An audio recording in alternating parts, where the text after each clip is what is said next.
Hello and welcome. My name is Lucas Graff, and thank you Stylistation for having me today.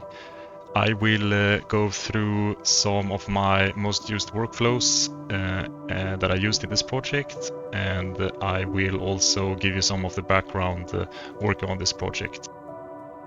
So starting off, this scene started as a huge project, and I actually started it as a playground project where I didn't really have a clear vision of what I wanted to create. I was just trying out some new features in Unreal Engine 5.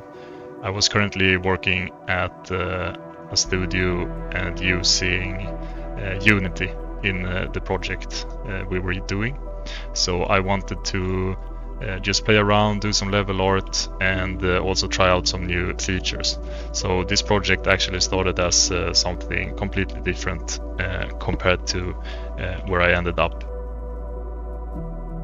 I started by just making some general art, setting up some materials, and doing some level design and running around, just trying out some pacing, running from one area to another, and I didn't have a super clear vision, really.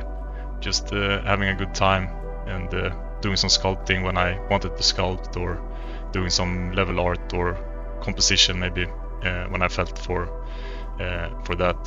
So yeah, so the early beginnings are very undefined, and at maybe around this time in the process, I'm starting to feel an urge of at least completing a few assets or defining the style a bit more. And I feel like this area down here would be a pretty cool place to develop. And as you can see, I had this idea about the house and the area over here as well.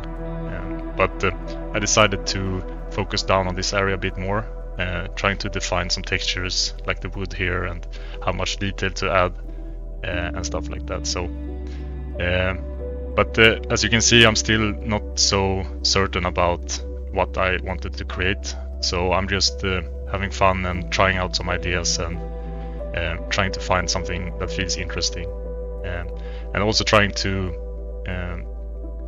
you know, add this to the general feeling running around in the level. So it's a pretty big concept or project. But at around here, I feel like I need to nail down some specifics and scope down rather than scoping up and making more work for myself. So I'm trying to come up with something that I can use as a portfolio piece, and just decided to focus down on this area here. But as you can see, I'm still trying to figure out the mood and the theme of stuff. I have the general composition nailed down, but you can see the atmosphere and the mood is changing from one another picture here. So here I'm going towards a more dark theme, but I'm not super happy with that. So because I know that I wanted to add some foliage and make a lot of assets and stuff, and didn't want it to feel too dark. And at this point, I'm going back towards a more bright vibe. It's still not super, happy and stuff like that, but I'm still trying to now just focus down on making some new assets and adding some foliage and defining the areas around here. And at this point, I'm not spending too much time on new assets. I'm basically just blocking them out in Blender and throwing them in here. And here I'm starting to define the mood a bit more. I am happy with the composition now. I got some foliage in, started with the grass, and starting to polishing some of the assets. So at this time I feel pretty confident about where I want to go. And yeah, so as you can see, this is my final stage. So from here to here, it's basically just polish, replacing old assets, polishing up placeholders, and just trying to finish it up. So yeah, This has been a very long project, and as you can see, it's not the optimal workflow if you want to make a portfolio piece. But sometimes you just need to find the fun in stuff as well, and trust the process. And adding to that, as you can see, I have a lot of different references, and I didn't really have a concept of what I wanted to create, but I felt confident in the art style I wanted to create, and always had some work in progress pictures comparing to where I started and where I'm going, and does this look all right, and just making sure that the quality is met, and comparing to some high quality stuff from other artists. And also, like when I had a goal or a vision I wanted to try out, I made sure to compare it to other references to match that theme. So it wasn't really that I just worked out of nowhere. I always tried to have a direction and comparing my work to where I want to end up. Otherwise, it can become very confusing for yourself. So I tried to, even though it wasn't super defined, I tried to have this workflow of checking where I'm going. So yeah, I had some buildings, and this is also earlier, a lot of different approaches, a totally different vibe. But yeah, today I will not go through super much about the process here, but rather try to break down some of the workflows I've been using. Okay, so I wanted to show you a bit of a workflow I'm using a lot, using Unreal Engine and exporting a blockout mesh to ZBrush. And the workflow is, I'm usually spending a lot of time inside the Unreal Engine, and I find myself building something out of meshes I already have. And usually I end up with a lot of stretched meshes, or as you can see here, a lot of repetition. So what I need to do is I need to export this and make this a unique mesh. So what I do, I select all the meshes I want to include and group them together using the Ctrl-G command. I then go and convert this to a static mesh, and I place it in my export folder.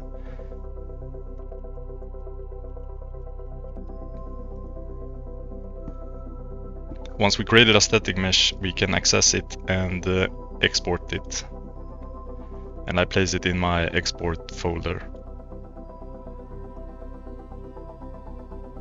Once I've exported a static mesh from Unreal Engine, I tend to import it into Blender just to check that everything works as intended.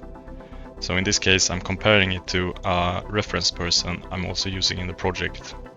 And this is to make sure the scale works.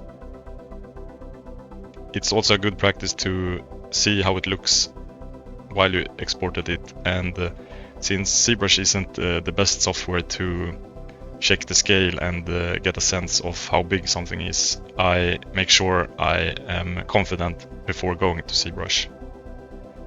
And this is also a perfect place to rename your asset to something more appropriate. Once I've renamed the asset, I apply all transform by using the command Ctrl-A. I then want to export this mesh, and this time I'm using a more clear file structure. So I'm gonna place this in a rocks folder, but the first folder here is where I place all the assets that I want to bring inside Unreal Engine. And this is when I have proper UVs and they are textured. But at this point I want to iterate on it, so I will place this in a source folder. Once I've exported my asset from Blender, I want to import it into ZBrush. And I'm gonna use the C plugin FBX Export Import. And as you can see here, I have a custom UI, and I would really recommend you doing the same and adjusting it for your own needs. And you can find all the settings under Preferences and go to Config. And what you do is that you enable Customize, and now you can use the command Ctrl and Alt and you can drag and drop everything out on your bars. I then click the import. I bring my mesh in, and as you can see now, we have a lot of new buttons here, and the import button I just dragged and dropped is overlapping, so I want to remove it, and I can do that by using enable customize again. I press Ctrl and Alt and I drag the button inside the empty space. Just make sure that you store your config after your changes. Okay, so going back to the mesh, we now have it imported, and what I start off doing is that I auto group it, and you can find the setting in polygroups and auto groups. This way I have control over each individual mesh, and I can split hidden, and I can work on and isolate the parts I want to focus on. I will not go too deep into the details of sculpting, since it's very personal, and I think there is a lot of resources covering this. But my general workflow here is that I start adjusting and removing repetition, and making sure that all the stretched meshes isn't visible, and also trying to define all the primitive blockout assets I've been using before. Okay, so once you feel happy about your sculpt and feel confident that you want to make a texturing pass or make a low poly out of this, I start off by merging all the visibles, and this will make a new subtool with all the meshes combined as one. You can still use the polygroups and have control here, but I usually don't do any edits after I merge visible. What I want to do is that I want to group all visible, and I rename this as the stone thing and call it a high poly. I then duplicate it and rename this and call this the low poly. First off, we can see that we have a lot of active points here, and usually you have a lot more if you have a complex high poly. But when you want to bring this outside of ZBrush, it's a good practice to try to remove this as much as possible. So for the high poly, I usually pre-process it once and decimate it to about 20%. And most of the time you can afford this without getting artifacts in your high poly. But be careful so you don't lose details, especially in the high poly. Then we go to the low poly, and like I said before, this is a duplicate out of the high poly, so it's identical. But in this case we can run the decimate current multiple times. Just between every time you decimate current, you need to pre-process and recalculate all the information. So we go pre-process and then we decimate current. And we can do this a few times until we see that we are getting down in the poly count. And I would make sure that you don't overdo this. We need to check for the silhouette and watch for things breaking. So in this case we start getting artifacts in the decimation, as you can see here on the edge. If I go back one step, you can see we want this line to be straight. But if we overdo the decimation, we will get artifacts like this. So if I go another time, we will get even more. So at this time we are losing a lot of information, and this is not usable. So make sure that your low poly is not losing too much information. I think this will suit our needs.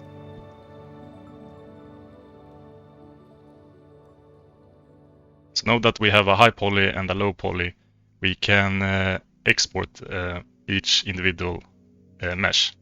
So as you can see, they are lining up perfectly. This is the high poly isolated, and this is with the low poly underneath.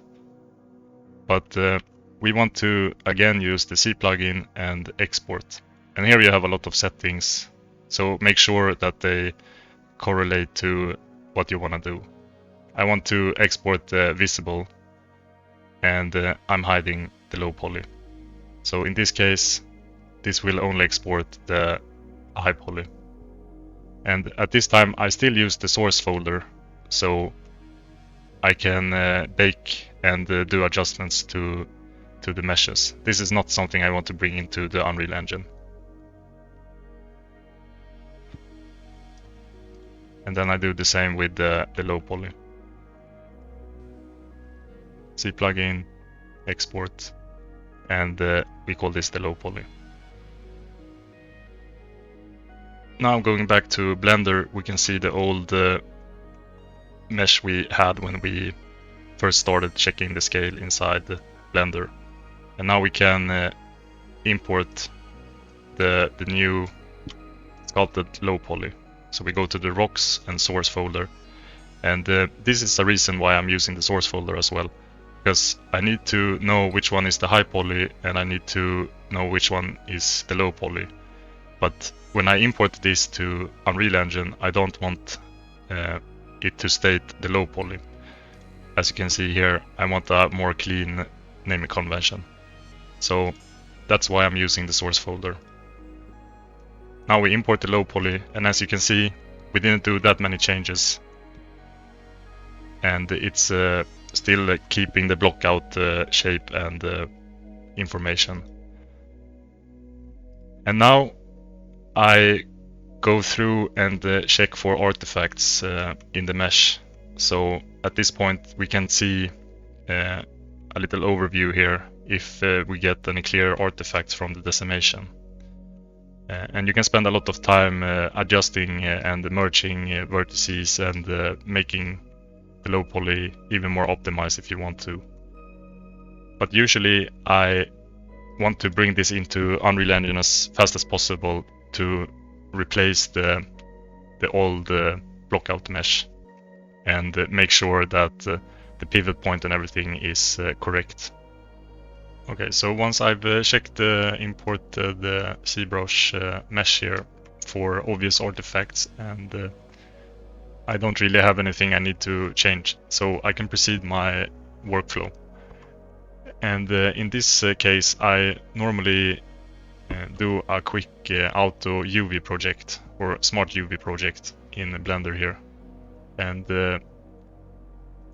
in this part of the workflow, I don't really want to spend too much time optimizing and making a perfect UV unwrap, because I will most likely adjust the sculpt and do some changes. So I don't want to waste time doing work I need to redo. So once I've unwrapped this mesh, I can now export this, and this time I place it inside a proper folder. So I'm not using the source folder for this export, and I'm giving the mesh a proper name, because at this time I want to continue using this mesh. And I will go back to Unreal Engine and I will import it here. So once I've imported the mesh to Unreal Engine, I bring it inside the scene and I try to manually replace the old blockout. And this is good to do, because now we're starting to finalize the asset a bit. So first off, I just bring it in and I remove the grouped blockout using the old assets. So as you can see now, I don't have any assigned texture or material to the mesh. So what I want to do is I want to replace the default world grid material. And I'm going to do this by going to my materials folder and replacing it with a new material instance. So in my materials, I have this subfolder rocks, where I place all my material instances for rock and the stone assets. And the way it's set up is that the material instance is looking at my material master, where I have all the functions for what I want to do basically. And it's not super complex, but it's set up to contain all the features I want my assets to be able to use. And what I want to do is I'm gonna make textures and replace the normal. I'm gonna replace the packed texture map and eventually also the base color. And in this way I can make a new material instance and assign it to this new mesh that we just created. And I'm doing that by just duplicating the material instance and renaming it to the assets I'm gonna use it for. And then I just assign it. And as you can see now, the texture is gonna be a bit broken since I don't have a texture that's assigned to the UV map we created. But some features like the moss and the vertical texturing at the surface is working since it's not looking at the UV map. Okay, so after I've set up the mesh inside Unreal Engine, I assign the new material instance. I want to texture the asset and replace these old textures that's assigned to my stone thing material instance. So I go to Substance Painter, I create a new file, and I use the stone thing mesh that we are also using inside Unreal Engine. And good to note here is that if you made any changes to the pivot point of the mesh that you brought inside Unreal Engine, like for this example, maybe you offset it like this, or maybe you set the pivot point to this big stone here. If you have done any adjustments here, you are gonna get errors in your bake because this mesh is no longer lined up to the high poly we exported from ZBrush. We can do this as an example. So the high poly is gonna be looking like the black one here. And if you made any adjustments, it's gonna be totally off. So just make sure that you didn't do any changes to the pivot point here. And going back to Substance Painter here, I will be using the high poly we exported from ZBrush, and we find that in the source file folder, and it's the high poly here. So that's the one I'm using for baking, and I bake all the maps, and we end up with a result something like this. So now we just have an empty fill layer here, and we can remove this. But I want to show you the strength of using smart materials. So I've created a texture for a stone earlier in the project and converted it to a smart material. And you can do that by right-clicking and create smart material. And it will use the folder name here and save it as a smart material here. And the good thing about this is that it's storing all the information that you already done here. So all my stone assets, for example, will use this smart material as a base, and this will save you a lot of time in the long run. So let's say this stone thing mesh we want to texture here, it's gonna be blue. Then we can just very quick adjust it. And a good note here is also that some of these baked maps are gonna be different depending on the visuals of the high poly. So some adjustments will be required for this as an example here. We have the ambient occlusion bleeding out, and you might need to adjust that. And also all the curvature information here is gonna be very different depending on how your mesh looks. So some adjustments are needed, but overall it's a very strong workflow. And after we textured and we feel happy about what we have textured here, I'm going to export textures. And my setup here is that I am using a custom setup for how I want to export my textures.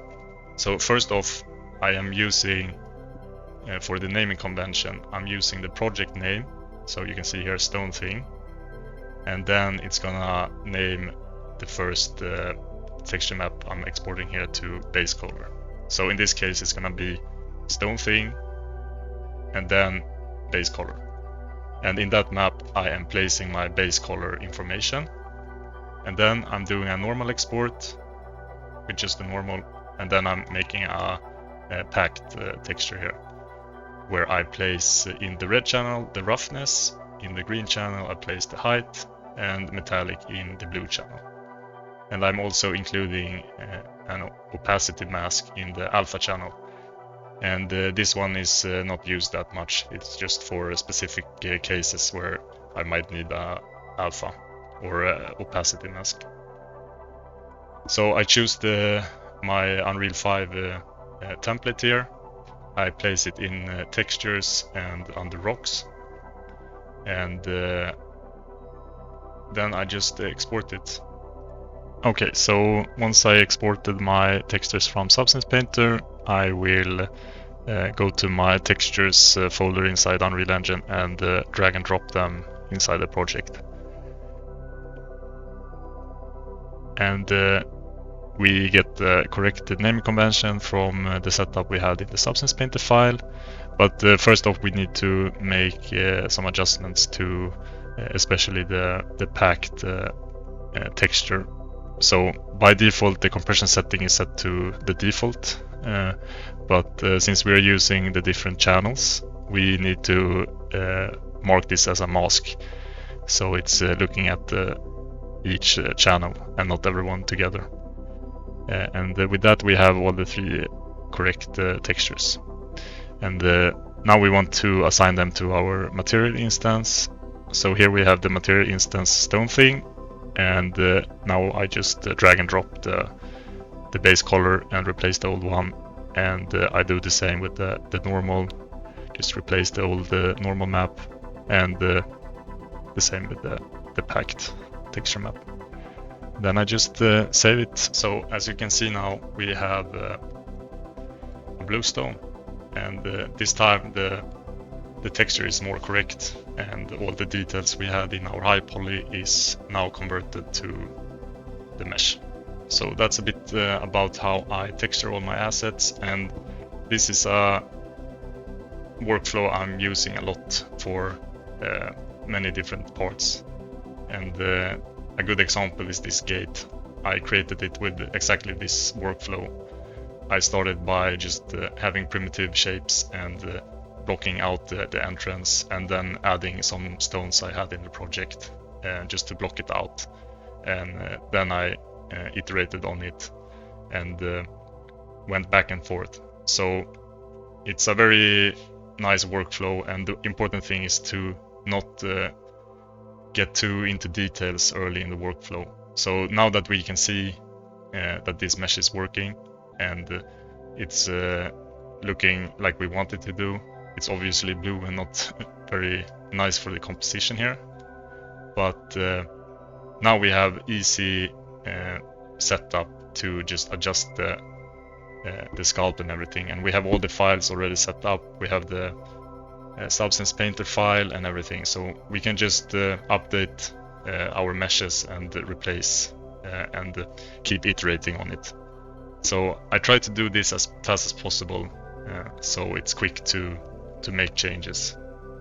And I think maybe some of the information is already out there, and most of you probably already know a lot of this, but maybe you could snap something up and it can improve your workflow.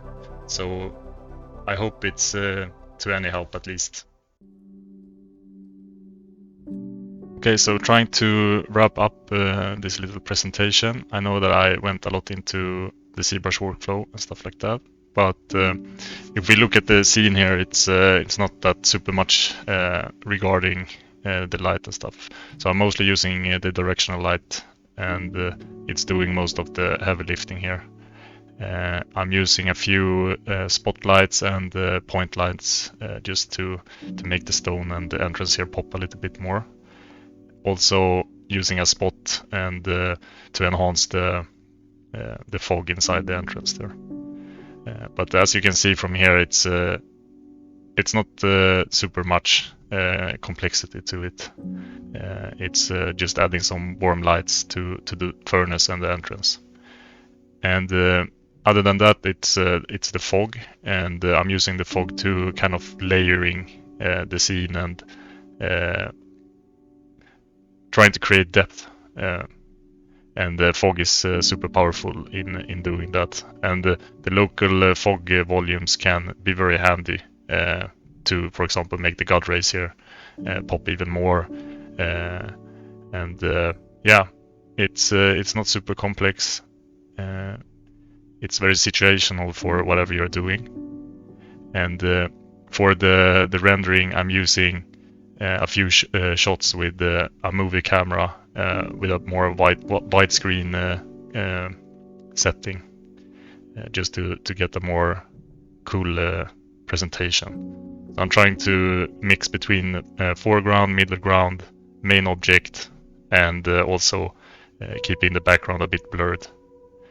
So I'm using different cameras in various positions. And other than that, I'm also using a rail with a camera, which I animate to make the what would I say, the intro scene and get some movement. Okay, so with all that said, I would like to make a big thanks to Stylize Station for giving me the opportunity to break down my scene, and also thank you for watching. I hope that you learned something, even though the information isn't that super new or complex or something like that.